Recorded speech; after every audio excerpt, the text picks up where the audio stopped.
Il m'est particulièrement agréable de participer avec vous à cette importante conférence organisée par l'Alliance des économistes istiqlaliens et la Commission économique de développement durable de la Commission préparatoire du 18e Congrès du Parti Istiqlal autour d'une thématique cruciale qui est la création d'emplois de qualité.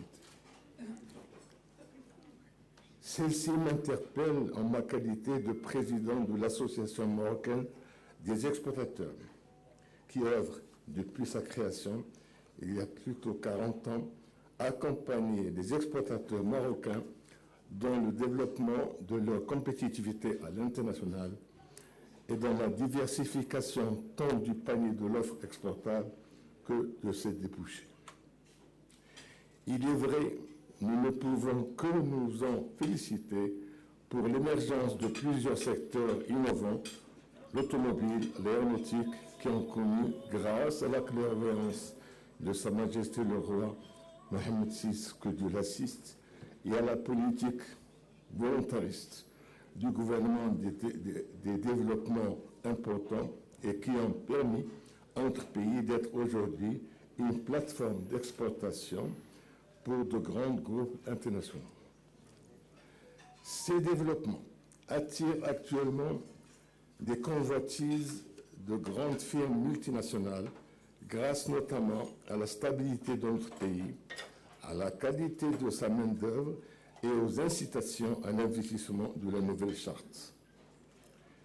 Face à ces performances, il y a lieu de souligner que nos exportations restent toujours très limitées face à nos importations.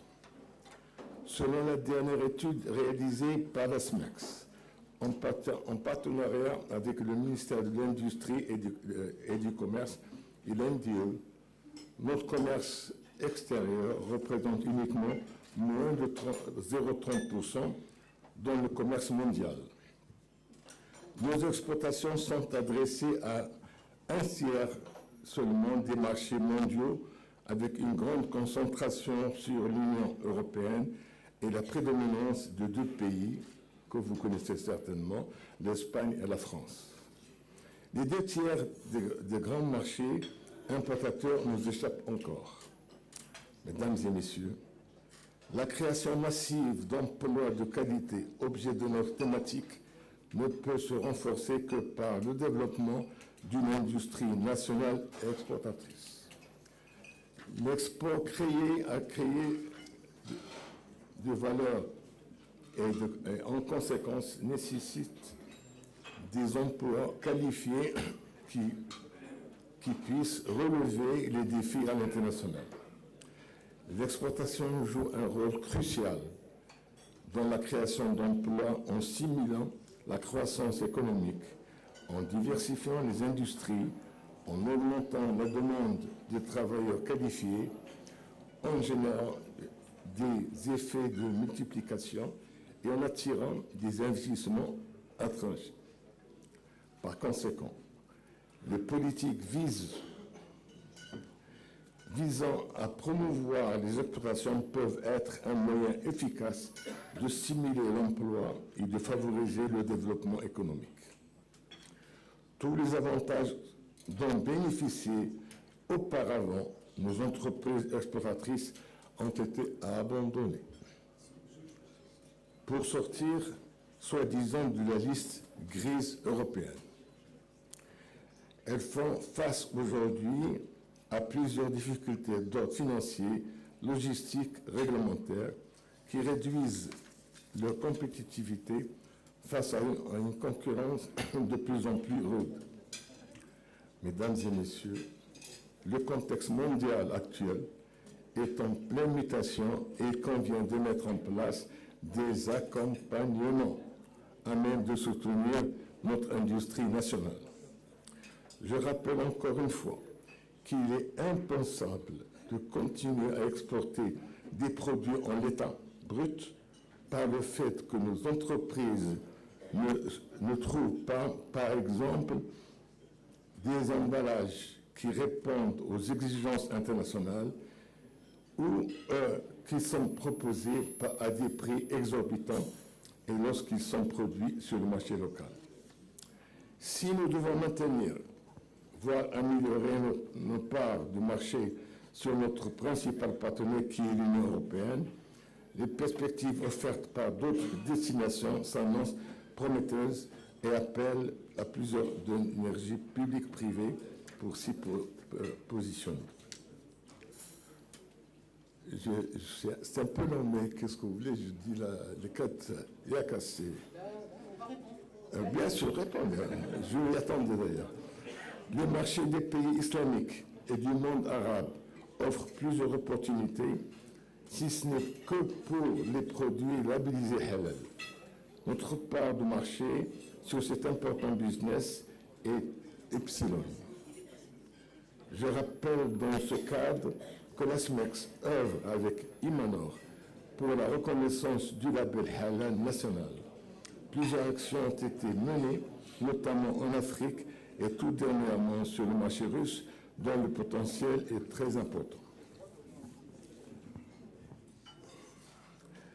L'entrée en application de l'accord portant création de la zone de libre-échange africaine, l'ASDECAF, ouvre aujourd'hui d'importantes opportunités qu'il faut saisir, menant une stratégie claire et rigoureuse. Nous ne sommes pas les seuls, la concurrence se renforce et n'attend pas. Sa Majesté le roi Mohamed VI, que Dieu l'assiste, a appelé dans l'un de ses discours brillants en direction de l'Afrique, les Africains à recourir à l'expertise africaine afin de mieux développer le commerce interafricain. Aussi, en favorisant les compétences africaines, les pays du continent peuvent devenir moins indépendants que des expertises étrangères. Cela renforce l'autonomie et l'indépendance des nations africaines dans la prise de décisions stratégiques et le développement des politiques adaptées à leurs besoins spécifiques. Pour ce, dont les mécanismes d'accompagnement et l'appui doivent être mis en place, à l'instar notamment la création d'une Exim Bank marocaine pour régler les problèmes de paiement de nos exportations dans plusieurs pays. Ce mécanisme a réussi dans plusieurs pays anglophones, leaders en matière d'exportation.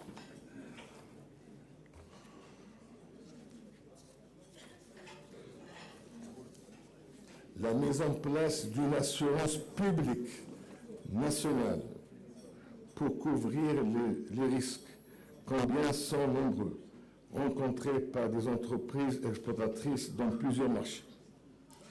L'encouragement de l'investissement dans une flotte nationale à travers l'implication de l'État en matière de garantie des investissements, et ce afin de desservir directement les marchés à plus fort potentiel pour nos exportations. Cette flotte devrait renforcer la souveraineté économique de notre pays.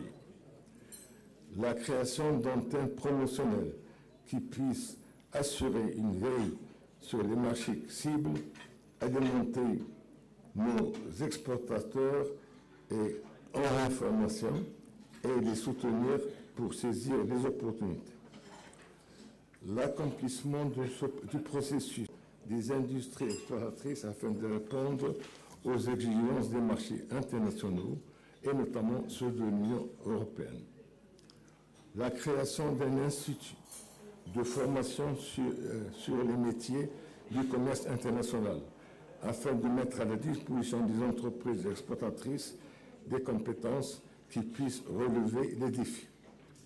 L'autorisation des entreprises à s'équiper de sources d'énergie propres de moyenne et haute tension afin de leur permettre de réduire leur dépendance de l'utilisation des énergies fossiles dont notre pays est importateur et de réduire ainsi leur coût de revient et améliorer en conséquence leur compétitivité, etc.